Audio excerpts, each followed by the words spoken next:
యేసు క్రీస్తు వారు ఇలాగ సెలవిస్తున్నారండి, పరలోక రాజ్యము సమీపించినది, మారు మనసు పొందిడి అని.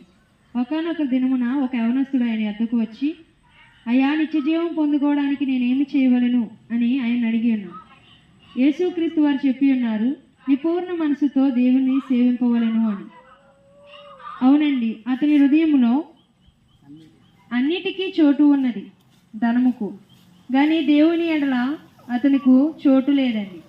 దేవుణ్ణి సేవించటంలో అతనికి మనసు లేదు. ధనము మీద ఉన్న మనసు అతనికి దేవుని మీద లేనందున యేసుక్రీస్తు వారు అలా తెలియపరిచి ఉన్నారు.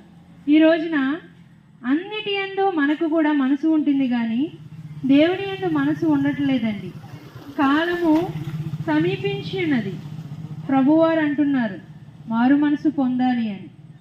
మారు మనసు అనగా మన పాపములు మనం విడిచిపెట్టి